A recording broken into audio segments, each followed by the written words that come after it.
للہ رب العالمین والعاقبۃ للمتقین اما بعد فاعوذ باللہ من الشیطان الرجیم بسم اللہ الرحمن الرحیم ان الشیطان للانسان عدو مبین۔ اللہ تعالیٰ قرآن پاک میں ارشاد فرماتا ہے کہ تحقیق کے شیطان انسان کا کھلم کھلا دشمن ہے۔ قال النبی صلی اللہ علیہ وسلم النساء حبائل الشیطان، عورتیں جو ہے وہ شیطان کے جالوں میں سے ایک جال ہے۔ رب اشرح لی صدری ویسر لی امری واحلل عقدۃ من لسانی یفقہوا قولی۔ میرے مسلمان بھائیوں اور بہنوں، سب سے پہلے تو یہ فقیر ایک مرتبہ اللہ پاک کا لاکھ لاکھ احسان مند اور شکر گزار ہے کہ اس پروردگار عالم نے پھر ایک مرتبہ اس فقیر کو بیان کرنے کی سعادت نصیب فرمائی۔ اللہم لک الحمد و لک الشکر۔ اور تمام سامعین اور کل مسلمانوں کو اس فقیر کی جانب سے السلام علیکم ورحمۃ اللہ وبرکاتہ۔ میرے مسلمان بھائیوں اور بہنوں، آج کا جو موضوع ہے کہ انسان جو ہے وہ شیطان جو ہے وہ انسان کا کھلم کھلا دشمن ہے، اور یہ اللہ تعالیٰ نے قرآن پاک میں ارشاد فرمایا ہے۔ شیطان نے جب اللہ تعالیٰ کا حکم نہ مان کر آدم علیہ السلام کو سجدہ کرنے سے انکار کیا تو اللہ تعالیٰ نے اسے زمین پر اترنے کا حکم دیا۔ اس وقت شیطان نے کہا کہ اے اللہ مجھے قیامت کے دن تک مہلت دیجیے۔ اللہ نے مہلت دے دی۔ پھر شیطان ملعون نے کہا کہ اے اللہ تو نے مجھے آدم علیہ السلام کی وجہ سے مردود کیا، اس لیے میں بھی تیری عزت کی قسم کھاتا ہوں کہ اس کی اولاد کو گمراہ کرنے اور جہنم میں پہنچانے میں کوئی کسر نہیں چھوڑوں گا۔ ان کو دائیں بائیں آگے پیچھے ہر طرف سے دھوکہ دینے کے لیے آؤں گا اور ان کو گمراہ کروں گا۔ اللہ تعالیٰ نے فرمایا اے ملعون اتر جا یہاں سے، میں بھی تجھ سے اور تیری بات ماننے والوں سے جہنم کو بھر دوں گا۔ حضرت ابو امامہ باہلی رضی اللہ تعالی عنہ سے روایت ہے کہ شیطان جب زمین پر اتارا گیا تو عرض کیا اے اللہ تو نے مجھے زمین پر اتارا اور مجھے لعنتی ٹھہرایا تو میرے لیے گھر بھی مقرر کر دے۔ اللہ تعالیٰ نے فرمایا تمہارا گھر بیت الخلا ہے۔ پھر عرض کیا کہ میرے لیے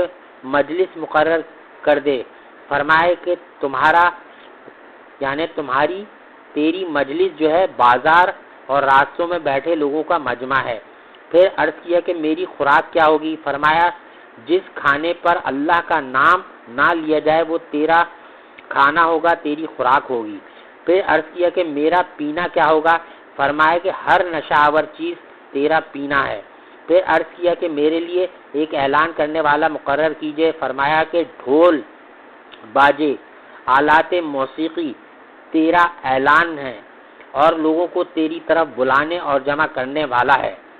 پھر عرض کیا کہ میرے لیے قرآن پڑھنے کی چیز مقرر کیجئے۔ فرمایا برے اشقیہ آشار تیرا کلام ہے، تیری کتاب ہے، یعنی برے اشعار کہنا، نازیب اشعار کہنا جو ہے یہ تیری کتاب ہے۔ پھر عرض کیا کہ میرے لیے ایک تحریر مقرر کر دے۔ فرمایا کہ جس میں داغ لگا کر نشان بنانا جسم میں، یعنی فرمایا کہ جسم میں داغ لگا کر نشان بنانا، جسم میں سبز سیاہی سے نشان لگانا یا نام لکھنا تیری تحریر ہے۔ پھر عرض کیا کہ میرا حدیث کلام کیا ہوگا؟ فرمایا کہ جھوٹ تیرا کلام ہے۔ پھر عرض کیا کہ میرا جال شکار کرنے کی جگہ کیا ہوگی؟ اللہ تعالیٰ نے فرمایا کہ عورتیں تیرا شکار ہیں اور تیری شکارگاہ شکار ہوگا۔ یعنی میرے مسلمان بھائیوں اور بہنوں، دیکھیے کہ آج یہ تمام کام مسلمان کرنے لگے ہیں۔ معلوم ہوتا ہے کہ آج کا مسلمان شیطان کی جال میں بری طرح سے پھنسا ہوا ہے۔ تو اللہ پاک سے دعا ہے کہ اللہ تعالی ہمیں شیطان کے شر سے، فتنے سے محفوظ فرمائے۔ شریعت میں گناہ کبیرہ اس گناہ کو کہتے ہیں کہ جس کو شریعت میں حرام کہا گیا ہو۔ تو میرے مسلمان بھائیوں اور بہنوں، آج ہم موجودہ دور میں اگر اٹھا کے اس بات کو دیکھیں اور سمجھیں تو ہم اعلانیہ کبیرہ گناہ یعنی صغیرہ گناہ تو اپنی جانب، یعنی کبیرہ گناہ بھی جو ہے وہ اعلانیہ کر رہے ہیں، یعنی بد نظری کرنا، گالی دینا، ایک دوسرے پہ لعن طعن کرنا، اور یعنی نامحرم عورتوں کو تکتے رہنا، اور کیا کہتے ہیں یعنی تمام فحاشی فلمیں اور یوٹیوب پہ یعنی گندے قسم کے ناچ گانے دیکھنا، اور گندے ناموں کے ساتھ ایک دوسرے کو مخاطب کرنا۔ تو میرے مسلمان بھائیوں اور بہنوں، یہ تمام چیزیں جو ہیں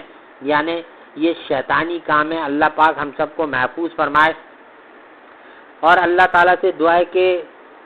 ہم کل مسلمانوں میں اللہ پاک اتحاد پیدا فرمائے، کیونکہ آج موجودہ دور کے اندر جو ہے شیطان نے ایسے کاموں میں ہمیں الجھا دیا ہے۔ ایک تو سب سے بڑا جو ہمارے ساتھ ہمیں جو چیز نقصان پہنچا رہی ہے وہ فرقہ واریت ہے۔ اس فرقہ واریت کی وجہ سے یعنی شیطان نے اپنے ایجنٹ جو ہیں یعنی یہود، نصارہ، مشرکین، کفار، ان کے ذریعے سے مسلمانوں کے اندر جو ہے نا اس طرح سے تفرقہ بازی پیدا کر دی ہے، اس طرح سے یعنی فرقہ واریت کو جو ہے نا وہ پھیلا دیا ہے کہ اب ایک مسلمان دوسرے مسلمان سے یعنی نہ سلام کرنا پسند کرتا ہے اور نہ ایک دوسرے کو جواب دینا پسند کرتا ہے، بلکہ ہر آدمی اپنے آپ کو صحیح سمجھتا ہے۔ جس سے بھی پوچھو وہ یہ کہے گا ارے تم فلاں فرقے سے ہو تو ارے تم تو صحیح نہیں ہو، تمہارے فلاں خراب، تمہارے آباء و اجداد صحیح نہیں تھے، تمہاری کتابیں یہ فلاں فلاں فلاں، یعنی 10 عیب جو ہے نا وہ اس پہ نکال دے گا، 10 آدمی دوسرے فرقے والوں پہ نکال دے گا۔ تو میرے مسلمان بھائیوں اور بہنوں، اللہ تعالیٰ نے واضح طور پر قرآن پاک میں ارشاد فرمایا ہے کہ وَتَعْتَصِمُوا بِحَبْلِ اللَّهِ جَمِيعًا وَلَا تَفَرَّقُوا فِي الدِّينِ، اللہ کی ہدایت کی رسی کو مضبوطی تھامے رکھو اور آپس میں تفرقہ بازی نہ کرو، فرقہ واریت مت کرو۔ تو میرے مسلمان بھائیوں، اللہ کی ہدایت کی رسی کیا ہے؟ اللہ کی ہدایت کی رسی ہے قرآن اور حدیث، یعنی یہ دو وہ چیزیں ہیں جو اس ہدایت کی رسی کو جو تھامے رکھے گا مضبوطی کے ساتھ اور قرآن پر اور حدیث پر عمل کرتا رہے گا، تو ہمارے آقا حضور صلی اللہ علیہ وسلم نے یعنی ارشاد فرمایا جیسا کہ اصحاب النجوم بحیہم اقتدیتم اہتدیتم، میرے صحابہ جو ہیں وہ ستاروں کی ماننے، تو ان میں سے جس کی بھی پیروی کرو گے ہدایت پا جاؤ گے۔ میرے مسلمان بھائیوں اور بہنوں، دیکھیں کہ صحابہ اکرام نے جو ہے وہ کتنی مشقت، محنت اور تکلیفیں برداشت کی، اور ان کے طفیل میں حضور اکرم صلی اللہ علیہ وسلم کے ذریعے سے ان تک اس یعنی دین پہنچا، اسلام پہنچا، اور ان کی محنت اور قربانیوں کے نتیجے میں آج دین پورا کا پورا صحیح ہمارے تک پہنچا ہے، اور اس کے باوجود ہم جو ہے سر عام جو ہے نا اس کی ناقدری کر رہے ہیں۔ اللہ پاک ہم سب کو محفوظ فرمائے۔ اللہ تعالیٰ قرآن پاک میں ارشاد فرماتا ہے الیوم اکملت لکم دینکم واتممت علیکم نعمتی ورضیت لکم الاسلام دینا، آج کے دن میں نے تمہارے لیے تمہارے دین کو مکمل کر دیا اور تم پر اپنی نعمت پوری کر دی اور تمہارے لیے دین اسلام کو پسند کر لیا۔ تو میرے مسلمان بھائیوں اور بہنوں، سمجھنے کی بات یہ، غور کرنے کی بات یہ کہ اللہ کا پسندیدہ دین دین اسلام جسے اللہ تعالیٰ نے نعمت فرمایا ہے، اب جو شخص اس نعمت کی قدردانی کرے گا تو وہ انشاءاللہ دنیا میں بھی عیش و آرام سے سکون سے زندگی اپنی بسر کرے گا، اور آخرت میں بھی انشاءاللہ اللہ تعالیٰ کے فضل و کرم سے کامیابی حاصل ہوگی اس شخص کو۔ تو میرے مسلمان بھائیوں اور بہنوں، جب تک کوئی شخص یہ اچھی طرح سے ہمیں اپنے ذہن میں بٹھا لینا چاہیے کہ اگر ہم اللہ تعالیٰ کی نافرمانی کریں گے اور اللہ کے محبوب حضور صلی اللہ علیہ وسلم کی اتباع نہیں کریں گے تو ہرگز ہمیں دنیا کے اندر سکون نہیں ملے گا، اور آخرت میں بھی ہم ہرگز کامیاب نہیں ہو سکیں گے۔ تو میرے مسلمان بھائیوں اور بہنوں، ہمارے آقا حضور اکرم صلی اللہ علیہ وسلم کی پوری حیات مبارکہ جو ہے آپ دیکھ لیں کہ اپنی امت کے لیے دعا کرتے ہوئے گزر گئی، اور یعنی امت کی خیر خواہی، ان کی بھلائی کے لیے، اور ہمارے آقا حضور اکرم صلی اللہ علیہ وسلم نے جو علماء اکرام نے اپنی کتاب میں لکھا ہے کہ کم و بیش 1.25 لاکھ صحابہ اکرام تیار فرمائے اللہ کے حکم سے، اور ان کو پھر مختلف جگہوں کے اوپر اللہ تعالیٰ کے محبوب نے ان کو بھیجا، اور بھیجنے کے بعد جو ہے وہاں سے دین پھیلنا شروع ہوا۔ تو میرے مسلمان بھائیوں اور بہنوں، سب سے اہم بات ضروری یہ ہے کہ ہمیں اچھی طرح سے قرآن پاک کو صحیح طریقے سے پڑھنے کی کوشش کرنا چاہیے، اور کسی اچھے قاری کے ساتھ بیٹھ کر قرآن پاک کو پڑھیں اور اس کو سمجھیں، اس کے قواعد، اس کے جو بھی یعنی اس کی یعنی جو تجدید کے ساتھ قرآن پاک پڑھنا جو ہے وہ واجب ہے،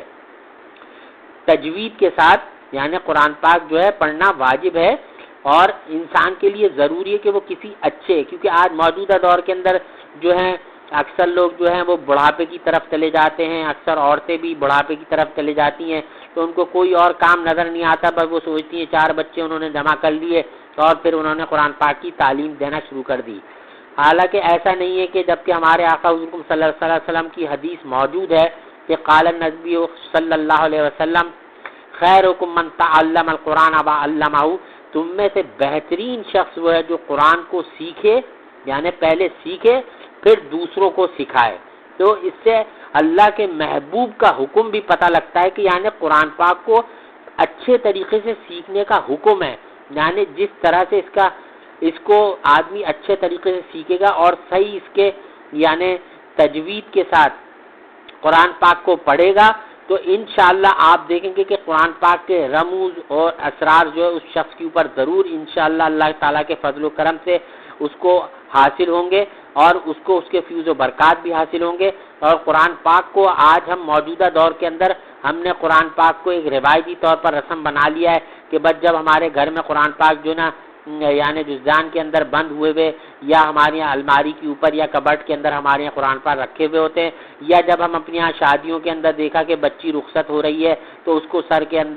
کے اوپر اس کے قرآن پاک لے کر جو نا اس کو گاڑی تک بٹھانے کے لیے آتے ہیں۔ تو میرے مسلمان بھائیوں اور بہنوں، قرآن پاک اس لیے نہیں ہے، قرآن پاک جو ہے اللہ تعالیٰ کا خالص کلام ہے، اللہ کا کلام ہے، یہ کسی مخلوق کا کلام نہیں ہے، تو ہمیں اس کی صحیح معنوں میں قدردانی کرنی چاہیے۔ جب ہم قرآن پاک پڑھیں گے تو اللہ تعالیٰ اس کی برکت سے ہماری ظاہری اور باطنی بیماریوں کو بھی دور فرما دیں گے، کیونکہ اللہ تعالیٰ قرآن پاک میں ارشاد فرماتے ہیں وَهُوَ شِفَاءٌ لِلنَّاسِ، ہم نے لوگوں کے لیے اس میں شفا رکھی ہے۔ جو شخص قرآن پاک کو کثرت سے پڑھنے والا ہوگا،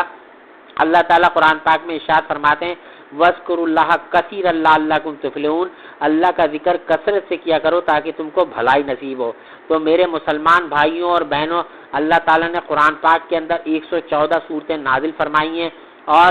اس کے اندر 558 رکوع ہیں اور 30 پارے ہیں۔ تو میرے مسلمان بھائیوں، کم سے کم اگر آدمی زیادہ نہیں تو کم سے کم روزانہ پابندی، کیونکہ اللہ تعالیٰ کو ایسا عمل پسند ہے جو مستقل مزاجی کے ساتھ کیا جائے، چاہے وہ تھوڑا سا ہی کیوں نہ ہو۔ ہمارے اندر یہ عادت پڑ گئی ہے ہم لوگوں میں کہ ہم مہینوں قرآن پاک نہیں کھول کے دیکھتے، نہ پڑھتے ہیں، اور جب پڑھتے ہیں تو ایک دن میں 3-4 پارے پڑھے اور پھر دوسرے دن سے ہمارا دل جو ہے وہ اکتا جاتا ہے۔ تو میرے مسلمان بھائیوں اور بہنوں، اس کو اپنے اوپر لازم قرار کر لیں کہ روزانہ 5 وقت کی نماز تکبیر اولیٰ کے ساتھ باجماعت پڑھنی ہے، اور روزانہ کم سے کم 1 رکوع قرآن پاک کا بما ترجمے کے ساتھ پڑھنا ہے۔ اس کو اپنی عادت اور معمول میں شمار فرما لیں، تاکہ یہ تو پتہ لگے جب ہم قرآن پاک کو پڑھیں گے، قرآن پاک کو دیکھنا بھی عبادت ہے، قرآن پاک کو بوسہ دینا بھی عبادت ہے، قرآن پاک کو یعنی ویسے پڑھنا بھی عبادت ہے۔ لیکن اگر کوئی شخص قرآن پاک کو پڑھے اور پڑھنے کے ساتھ ساتھ اس کا ترجمہ بھی پڑھے اور اس کو سمجھ کر پڑھے، تو اللہ پاک اور زیادہ اس کو اجر عطا فرماتے ہیں۔ اور جب جو قرآن پاک انسان کو سمجھ میں آ جاتا ہے، آنے لگتا ہے، تو قرآن پاک اس کی ہر جگہ پہ اللہ کے فضل و کرم سے اس کی رہنمائی فرماتا ہے۔ اس کو جب اس کی آگاہی ہونے لگتی ہے تو اللہ تعالیٰ قرآن پاک کے ذریعے اس شخص کی مدد فرماتے ہیں۔ آج موجودہ دور کے اندر آپ دیکھ لیجئے کہ ہم لوگ جو نا کس قدر دین سے دور ہوتے چلے جا رہے ہیں، اور ہم شیطان کے کاموں میں کس قدر پڑ گئے ہیں کہ یعنی یہ رمضان المبارک کا آخری عشرہ چل رہا ہے، اس کے باوجود ہم نے گناہ ابھی تک ترک نہیں کیے۔ آج بھی بازار جو ہے وہ گرم ہے، خواتین اور مرد اور حضرات، بچے بوڑھے سب جو ہیں مارکیٹوں میں کھچا کھچ بھرے ہوئے ہیں، اور اللہ تعالیٰ کی کھلے عام نافرمانی کر رہے ہیں، جبکہ اللہ تعالیٰ نے یعنی وعدہ طور پہ فرما دیا کہ مارکیٹ جو ہے وہ مسلمانوں کے لیے اتنی ضرورت کہ یعنی جتنا اس کو ضرورت ہے بس اتنی دیر کے لیے آدمی جائے، اپنا کام کرے، اور وہاں بھی اللہ تعالیٰ سے شیطان کے شر سے پناہ مانگتا رہے، اور اللہ سے یعنی پناہ مانگے کہ اللہ پاک جلد سے جلد جو اس کا کام ہو وہاں سے کر اور اپنے گھر کو واپس لوٹے اور لوٹنے کے بعد رمضان المبارک کے آخری ایام چل رہے ہیں، اللہ پاک ان ایام کی بھی ہم سب کو قدردانی کرنے کی توفیق عطا فرمائے، اور اللہ پاک ہم سب کو صحیح معنوں میں رمضان المبارک کے پورے فیض و برکات حاصل کرنے کی ہمت اور توفیق عطا فرمائے، اور جو بھی مسلمان بھائی بہن ہمارے گھروں میں، ہسپتالوں میں، جہاں کہیں بھی بیمار ہیں، جس قسم کے بھی مرض میں مبتلا ہیں، اللہ پاک سب کو مکمل شفاء کلی عطا فرمائے، تمام پریشان حالوں کی پریشانیوں کو اللہ پاک اپنے فضل و کرم سے دور فرمائے، اللہ پاک صحت جسمانی صحت روحانی دونوں عطا فرمائے، اللہ پاک ہم سب کے زندگی بھر کے تمام گناہوں کو محض اپنے فضل و کرم سے معاف فرما دیں، اور آئندہ ہم سب کو گناہوں سے بچنے کی توفیق عطا فرمائے، اللہ پاک ہم سب کو شیطان کے شر سے، نفس کے شر سے، حاسدین کے شر سے، دشمنوں کے شر سے اللہ پاک محفوظ فرمائے، اور اللہ پاک ہم کو ہماری نسلوں کو تا قیامت تک اللہ پاک ایمان پر قائم رہنے کی توفیق عطا فرمائے، اللہ پاک ہم سب کا خاتمہ بالایمان فرمائے، اللہ پاک ہم سب کو دائمی ایمان کامل عطا فرمائے، اور اللہ پاک ہم سب کو دین کی خدمت کے لیے چن لے، اور اللہ پاک ہم سب کو دین کا داعی بنائے، اور اللہ پاک دنیا اور آخرت میں عافیت کے ساتھ ہم سب کو کامیابی نصیب فرمائے، اللہ پاک ہمارے بیوی بچوں کو ہماری آنکھوں کی ٹھنڈک بنا دے، اللہ پاک ہماری اولادوں کو نیک اور صالح بنائے، اللہ پاک کل مسلمانوں کو یعنی کینہ، بغض، غیبت، جھوٹ، ریاکاری، تکبر، حسد، غصہ، پیشاب کے قطروں سے اور چغل خوری اور تمام ظاہری اور باطنی بیماریوں سے کلی طور پر اللہ پاک ہم سب کو نجات عطا فرمائے، اللہ پاک ہم سب کو علماء حق کی صحیح معنوں میں قدردانی کرنے کی توفیق عطا فرمائے، اللہ پاک تمام علماء حق کی عافیت کے ساتھ حفاظت فرمائے، اللہ پاک سب کے درجات کو خوب بلند فرمائے، اللہ پاک سے خصوصی دعا ہے کہ اللہ پاک میرے استاد محترم حافظ صاحب کے درجات عالیہ کو خوب بلند فرمائے، اللہ پاک ہمارے ڈاکٹر عبید صاحب کے بھی درجات کو خوب بلند فرمائے، اللہ پاک ہمارے شاہد میاں صاحب کے بھی درجات کو خوب بلند فرمائے، اللہ پاک میرے استاد محترم مولانا احتشام صاحب مدد العالی کے بھی درجات عالیہ کو خوب بلند فرمائے، اللہ پاک ان سب کا سایہ ہم سب پر عافیت کے ساتھ تا دیر تک قائم و دائم رہنے کی توفیق عطا فرمائے، اللہ پاک میری بچی کو اور جو بھی بچیاں گھروں میں پریشان حال ہیں سب کی تمام پریشانی کو اللہ پاک دور فرمائے، اللہ پاک جو ہے کل جہان کے مسلمانوں کے حال پر رحم فرمائے، اللہ پاک پوری دنیا میں اپنے پسندیدہ دین اسلام کا نفاذ فرما دے، اور اللہ پاک علماء حق کی جان و مال عزت آبرو کی حفاظت فرمائے، اللہ پاک ہم سب کو موت سے پہلے حج اور عمرہ کرنے کی سعادت نصیب فرمائے اور بار نصیب فرمائے،